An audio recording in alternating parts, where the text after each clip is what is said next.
creations.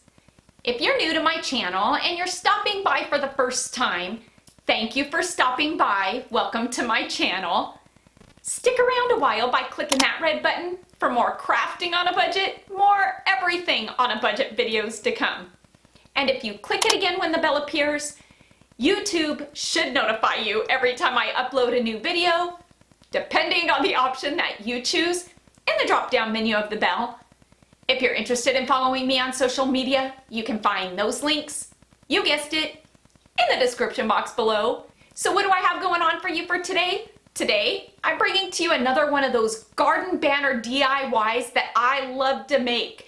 This is a series that I've brought to you over this last year, and I think that making your own garden banners is such a fun decor piece to add to your garden decor, or your outdoor decor for that matter. These are quick, easy, and budget friendly, and for the most part, they are done using almost 100% Dollar Tree items. I can't wait to show you what I have in store for you for today for this fall and harvest garden banner. So I'm gonna quit my gabbing, let's jump into it, and let's do some DIYing on a budget.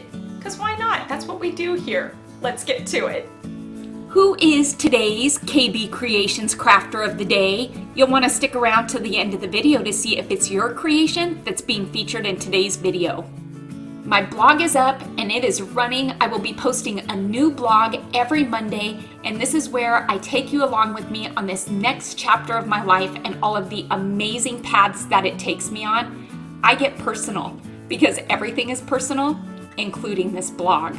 For these garden banners, I like to use the felt roll by, yes, Crafter's Square. You're getting a nice size roll for $1. It's almost 12 inches wide by 48 inches long.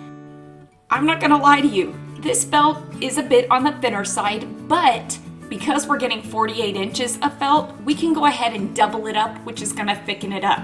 For this banner, I'm gonna go the long ways because I need a longer banner, a wider banner, because 11 3/4 inches isn't enough to fit this here plaque. Our banner is gonna be 15 inches wide, but in actuality, you're gonna need a 30-inch piece of felt because we're gonna fold it in half. Because why? We're doubling it up.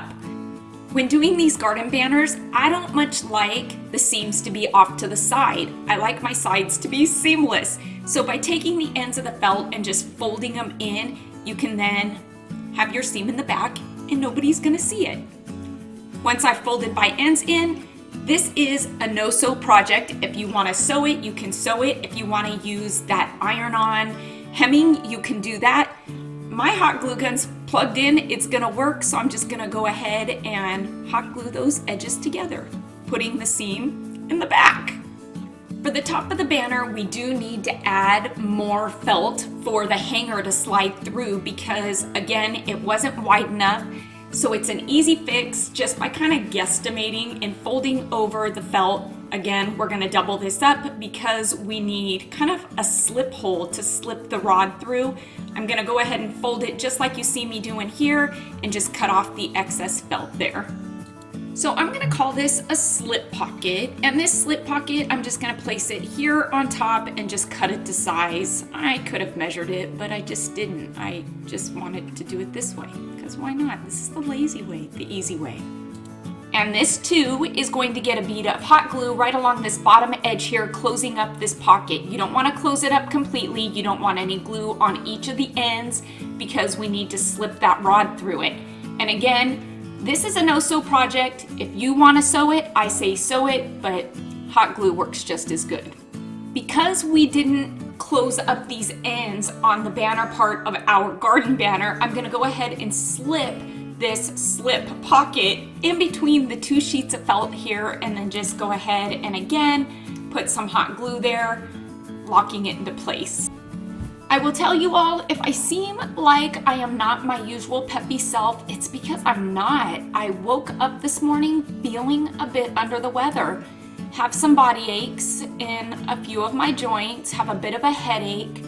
I do feel a sore throat coming on. We went to Halloween Horror Nights about 4 or 5 nights ago, so I'm kind of hoping it's nothing more than kinda.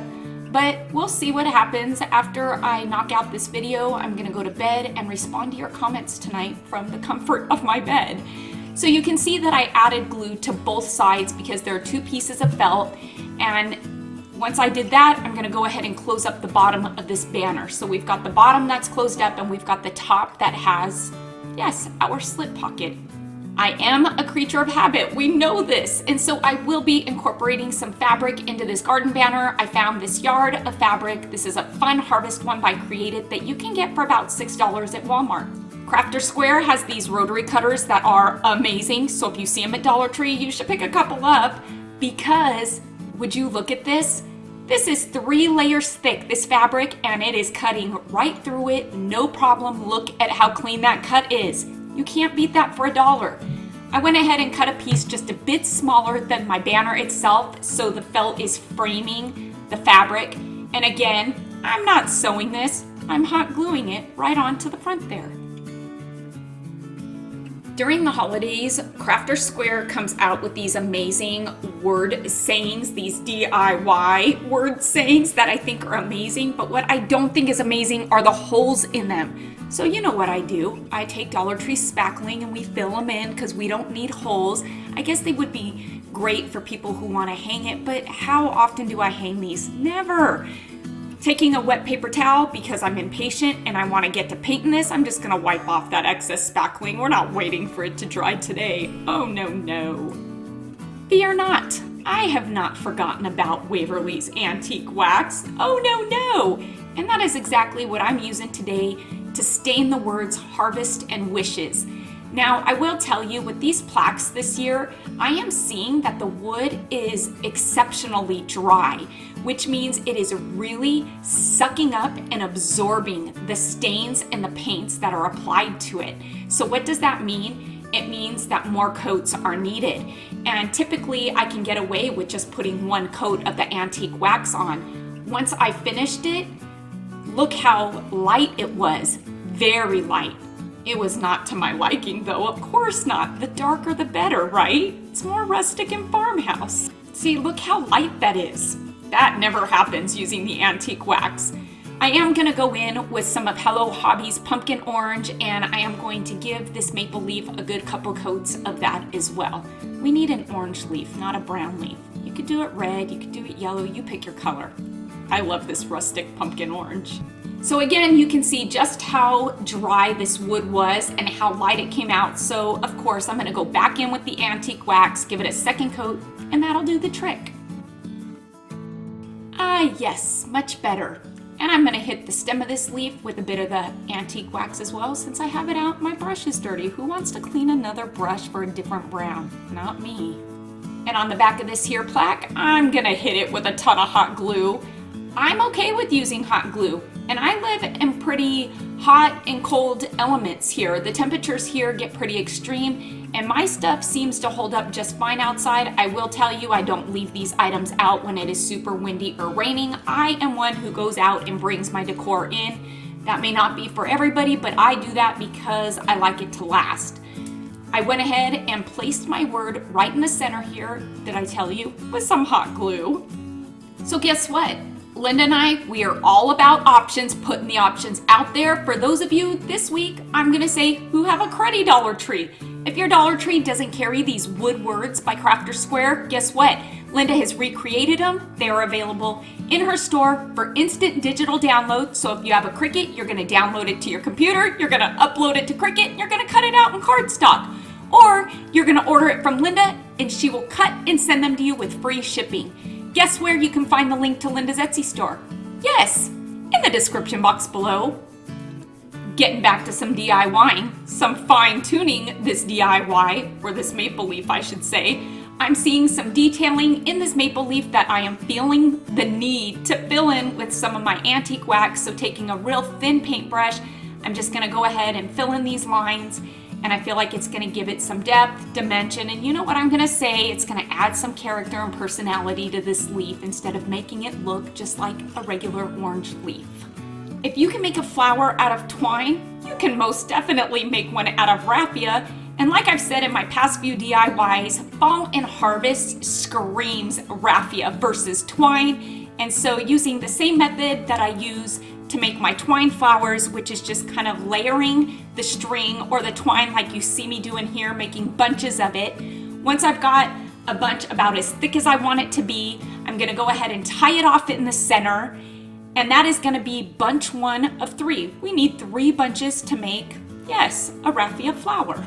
Once you've got your 3 bunches, you're gonna need to separate it a bit because this is gonna fill out our flower.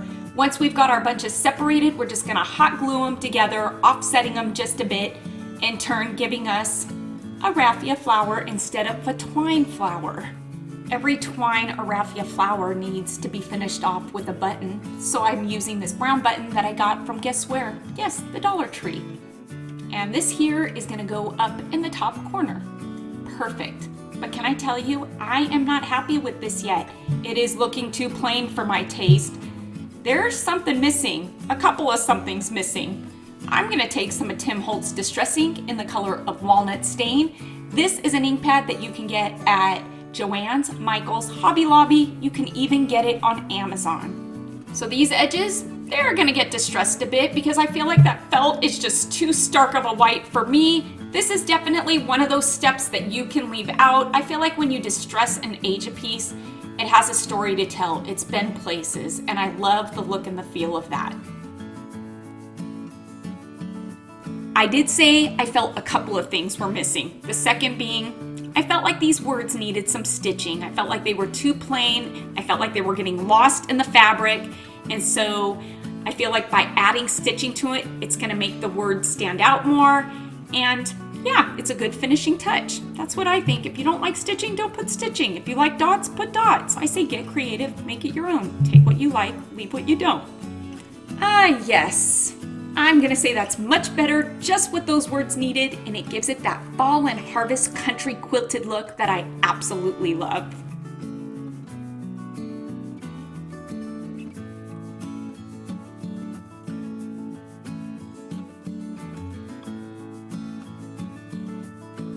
Who is today's KB Creations Crafters of the Day? Yes, we have 2. We have got Linda and Jennifer who are bringing to us their recreation of my Dollar Tree DIY washboard with Linda's embellishment on it.